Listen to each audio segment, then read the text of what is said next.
Madame Lagarde.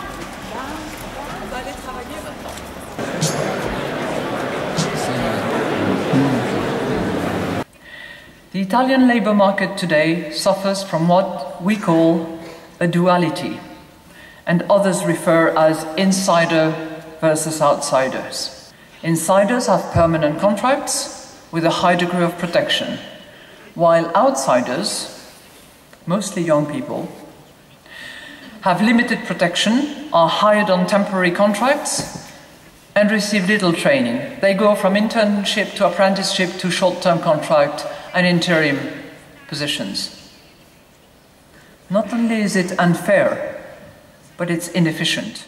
The Jobs Act would need to be complemented with measures to lower the marginal tax rate, or the tax wedge, as we call it, which discourages investment in labour and capital.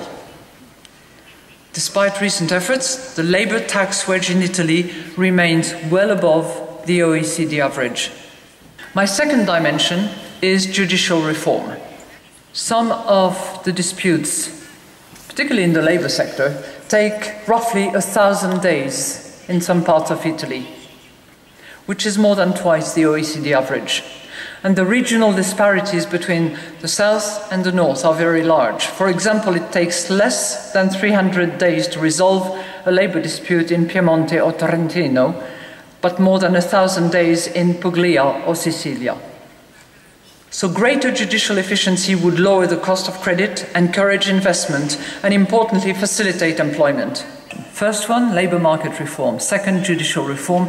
The third dimension is the banking sector, where reform is needed to make it stronger, to support the recovery, especially for the small and medium-sized enterprises. Okay. Arrivederci a tutti. Do you speak Italy?